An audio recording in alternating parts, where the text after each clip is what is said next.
नमस्कार, बिहार मिथिला न्यूज़ में आपका स्वागत है। मैं हूं मनोज। लगातार दरभंगा के तमाम अभिभावकों के फीडबैक और जो सर्वे रिपोर्ट है उस आधार पर हम स्कूल मैनेजमेंट से कई सवाल बेबाकी से पूछते हैं और कई स्कूल बताता है कि उसने अपने छात्रों के प्रति कितना ज़्यादा डिवोटी होकर काम किया। तो हम बता दें, अभी डॉन बॉस्को स्कूल का इतिहास आपको मालूम होगा। एक इतिहास जब प्रारंभ हुआ जो पूरे स्कूल को लीड करते हुए बच्चों में गुणवत्तापूर्ण शिक्षा देते हुए, अब हम बता दें अबू बकर जो चेयरमैन है डॉन बॉस्को स्कूल के, इन्होंने एक स्कूल का मैनेजमेंट संभालने के बाद से ही एक नया परिवर्तन कर दिया है। बच्चों को जागरूक करने के साथ उन्हें गुणात्मक शिक्षा, आज पूरा गौर से देखेगा हमारा इंटरव्यू। अबू बकर जी, सबसे पहले आपका स्वागत है। Thank you sir. सबसे पहले तो तमाम दरभंगा वासियों को पूरे डॉन बॉस्को स्कूल की ओर से नए वर्ष की हार्दिक शुभकामनाएं एवं बधाई। एक चुनौती होती है जो किस तरह, जो एक दायित्व है, अगर कोई पिता अपने बच्चों को आपके हवाले करता है तो एक दायित्व बन जाता है कि हम उसकी अपेक्षा को कैसे पूरा करें। तो आप क्या लगता है कि क्या क्या अपेक्षा है जो अभिभावकों की आप पूरा करते हैं या करने में लगे हैं? देखिए, सबसे पहली चीज़ कि जब गार्जियन अपने बच्चों को किसी भी स्कूल में एडमिशन कराते हैं तो उनका सबसे अहम दायित्व ये होता है कि बच्चे की बेहतर एजुकेशन और बच्चे के बेहतर डिसिप्लिन, अनुशासन। तो यकीनन पिछले 40 वर्षों से डॉन बॉस्को स्कूल के एजुकेशन और डिसिप्लिन एक अहम मुकाम दरभंगा शहर में कमाई है और यकीनन आज भी हम लोग इसी काम पे लगे हुए हैं कि बच्चों के बीच किस तरीके से उनको बेहतर एजुकेशन दे सके, कहाँ पे उनको प्रॉब्लम हो रही है, कहाँ पे उनको कमी आ रही है, उनकी कमियों को दूर करते हुए उनको ऑलराउंड डेवलप किया जाए। सबसे पहली चीज़ ये है कि बच्चों का ऑलराउंड डेवलपमेंट, सिर्फ एजुकेशन ही आज के दिन में कायम चीज़ नहीं है। एजुकेशन के साथ साथ और भी जितनी भी चीज़ें हैं, sports activities, other curriculum activities भी बहुत मायने रखती है कि हम बच्चों को एजुकेशन के साथ साथ और क्या क्या चीज़ें बेहतर तरीके से उनको दे रहे हैं। जब हम बेहतर तरीके से उनको वो सारी चीज़ें देंगे तो यकीनन उस बच्चे के अंदर एक ऑलराउंड डेवलपमेंट होगा। अच्छा अबू बकर जी, करेंगे। अबू बकर जी, एक सवाल है अभिभावकों का कि हमारे यहाँ जो बच्चे अगर 3 घंटे सेल्फ स्टडी करते हैं तो हम समझते हैं कि वो स्कूल मेहनत कर रहा है, उसके टीचर मेहनत कर रहे हैं। फीडबैक भी इस क्लास टीचर का बहुत महत्वपूर्ण है जो कि आप तक पहुंचाना पड़ता है उसको कि बच्चे होमवर्क बना रहे हैं नहीं। तो आप कैसे विश्लेषण करते हैं कि एक बच्चा मेहनत कर रहा है कि नहीं घर पर, क्या क्लास टीचर किस तरह फीडबैक देते हैं? देखिए, सबसे पहली चीज़ ये है कि हमारे यहाँ वीकली टेस्ट होते हैं बच्चों के, यानी एक हफ्ते में जो बच्चे जो चैप्टर्स पढ़े हैं, सब्जेक्ट में जो चैप्टर्स उन्होंने पढ़े हैं उनका हम लोग वीकली टेस्ट लेते हैं और उनको हम लोग एनालाइज करते हैं कि कौन से बच्चे किस सब्जेक्ट में किस पोर्शन पे हल्के से कमज़ोर हो रहे हैं, कहाँ पे उनको दिक्कत आ रही है, और फिर हम लोग दोबारा उनको उस जगहों को समझाते हैं, बेहतर तरीके से उनके डाउट्स को क्लियर कराते हैं। फिर दोबारा हम लोग उसी चैप्टर के टेस्ट लेते हैं और फिर हम बच्चे का पिछला और अभी का रिजल्ट चेक करते हैं और हमें उसमें फ़र्क महसूस होता है और बच्चे बेहतर तरीके से उसको समझ पाते हैं। और इन तरीके से हम लोग महीने के पूरे वीकली टेस्ट को अरेंज करते हैं और हर महीने के आखिरी संडे को, यानी every last Sunday off the month, हम लोग पेरेंट्स के साथ पेरेंट्स टीचर मीटिंग करते हैं जहाँ पे हमारे पेरेंट्स और टीचर वहीं पे रहते हैं, बातचीत होती है।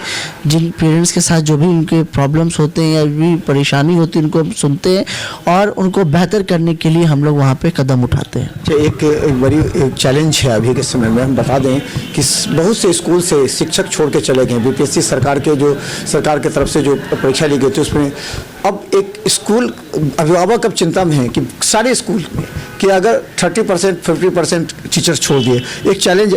बहुत से क्लास स्कूल मैनेजमेंट बाहर से बुला रहे हैं, अलग स्टेट से बुला रहे हैं। तो आपको क्या लगता है कि इस पर क्या आप कर रहे हैं? नहीं, यकीनन अभी बीपीएससी के एग्जामिनेशन से बहुत जगह बहालियाँ हुई हैं तो बहुत अच्छी बात है। जिनकी बहाली हुई है उनको हमारे तरफ से बहुत बहुत मुबारकबाद। और जो भी स्कूल है दरभंगा में, जितने भी स्कूल हैं वो बच्चों के बेहतर एजुकेशन के लिए ही बनाए गए हैं और वो बेहतर एजुकेशन देने के लिए है।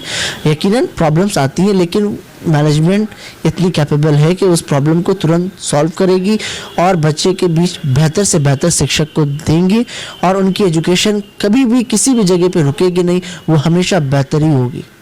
अच्छा, अब एक अंतिम सवाल भी बहुत इम्पोर्टेंट है कि अब आपको एक चैलेंज भी है कि कॉरपोरेट स्कूल खुल रहे हैं बहुत सारे, जो बच्चे पैसे वाले हैं, जो बच्चे थोड़ा सा एनर्जेटिक हैं, उसको अपने यहाँ खींच रहे हैं, तो उस चुनौती को कैसे आप करेंगे? क्योंकि एक मिडिल और एक कॉरपोरेट स्कूल जो कि पूरा प्रोफेशनल होता है करिकुलम एक्टिविटीज़ के साथ, आपको मालूम होगा दरभंगा में 2-3 खुल गए, तो उसके चैलेंजेस को कैसे आप पूरा करेंगे? अब आपको बताएंगे नहीं उससे बेहतर भी दे रहे हैं या उसके बराबर भी दे रहे हैं? नहीं, सबसे पहली बात कॉर्पोरेट स्कूल खोलना बहुत अच्छी बात है।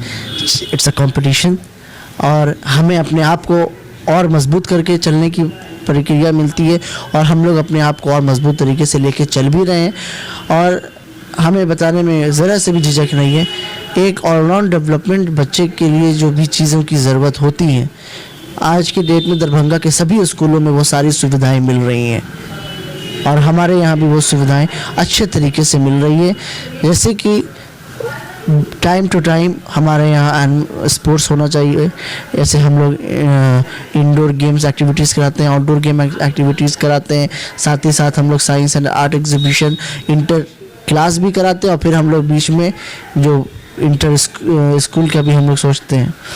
और इसके साथ साथ ऐसे writing competition, crossword competition, painting competition, ये जितनी भी एक्टिविटीज़ हैं बच्चों को एंगेज जी, ये बच्चों को एंगेज भी रखते हैं और बच्चे के अंदर जो हुनर है, जो उनके अंदर काबिलियत है, वो बाहर आती है और फिर हमें पता चलता है कि किस बच्चे के अंदर क्या हुनर है और फिर हम उन बच्चों के बीच उस पर वर्क करते हैं और जब हम उस पर वर्क करते हैं तो वो और अच्छे तरीके से उभरते हैं और वही बच्चे शहर में नाम भी कमाते हैं और अपने आप को आगे भी लेके जाते हैं उस फील्ड में। अच्छा, एक सर्वे हमारा बताता है, कई स्कूलों से हमने पूछा कि 15 से 20 से 30% बच्चे हर वर्ष स्कूल छोड़ते हैं, दूसरे स्कूल को ज्वाइन करते हैं। आपके स्कूल में भी आते होंगे, आपके स्कूल से भी जाते होंगे, क्या फीडबैक होता है उसका? दूसरी बात कि आप एसोसिएशन के भी हैं, आप प्रेसिडेंट भी हैं, तो एसएलसी के बिना वही स्कूल के पैसे नहीं देते हैं, अभिभावक मोटा पैसा होता है दूसरी जगह चले जाते हैं, तो एक एसोसिएशन के अध्यक्ष ने क्यों नहीं एसएलसी के बिना एडमिशन की बात कोई की जाती है? एसोसिएशन में कोई स्कूल एडमिशन नहीं ले ऐसे अभिभावकों का, लेकिन जो अभिभावक अपने बच्चों को अच्छी शिक्षा के लिए जाना चाहते हैं वो अलाउ हो, तो इस पर क्यों नहीं? और क्या सर्वे है आपका, छोड़ते हैं या नहीं? नहीं, जितने भी स्कूल्स हैं दरभंगा में, जितने भी एफिलिएटेड स्कूल्स हैं, प्राइवेट स्कूल्स हैं और जो हमारे एसोसिएशन से जुड़े हुए हैं, वो तमाम स्कूल विदाउट टीसी एडमिशन नहीं लेते हैं। हमारे एसोसिएशन के लॉज में भी ये चीज़ है कि हम उन बच्चों का एडमिशन ना लें जिनकी टीसी हमारे पास ना आए, जब वो हमें टीसी दें तभी हम उन बच्चों का एडमिशन लें। तो ये चीज़ तो हमारे साइड से ऐसे नहीं हो रही है। 30% से तो ज़्यादा लोग स्कूल मैनेजमेंट कहते हैं कि कोई बात ही नहीं मानता, सब एडमिशन ले लेता है, इससे सभी स्कूलों को नुकसान होगा।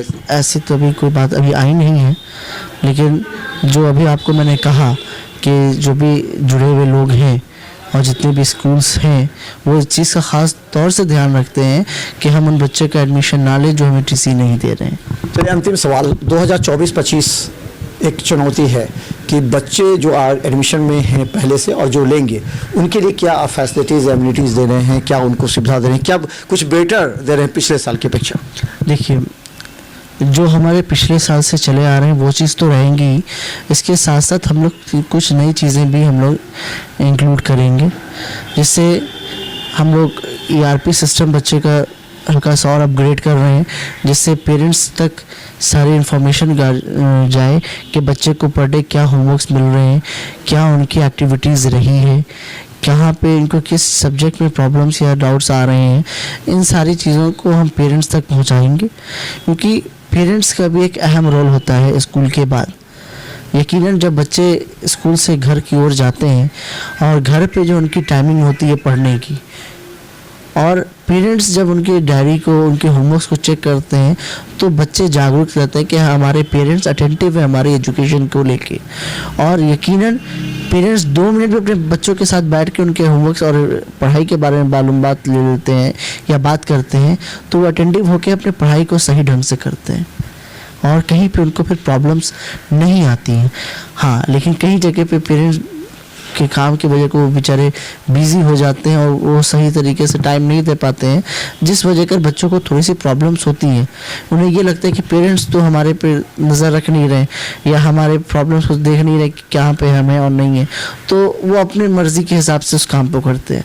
लेकिन ये बहुत से पेरेंट्स हैं जो इस काम को करते हैं। जी, तो हम बता दें हमारे साथ डॉन बॉस्को स्कूल के चेयरमैन अबू बकर जी, जिन्होंने अपने पिता के दायित्वों को पूरी तरह निर्वहन करते हुए एक बेटर एजुकेशन अभिभावकों के बच्चों को सेटिस्फाई करने के साथ वो हर तरह की नई फैसिलिटीज़ जो आधुनिक शिक्षा है उसको भी पूरी करने का जी-तोड़ मेहनत कर रहे हैं। यही नहीं, इनके कंधों पर बड़ी जिम्मेवारी है कि किस तरह पूरे बच्चों को गुणात्मक शिक्षा एवं एक्स्ट्रा करिकुलम एक्टिविटीज़ में इतना लगा दें कि वो इंगेज हो जाए और वो बाहरी दुनिया से जो कि गलत रास्ते पर होता है उससे वो बच सके। ये अभिभावकों का भी दायित्व बनता है कि वो फीडबैक स्कूल मैनेजमेंट से हमेशा लेते रहें। तो देखते रहे बिहार मिसाल न्यूज़। यूट्यूब में भी सब्सक्राइब कीजिए। GTPL और सिटी केबल चैनल पर हम 24 घंटे उपलब्ध हैं। धन्यवाद।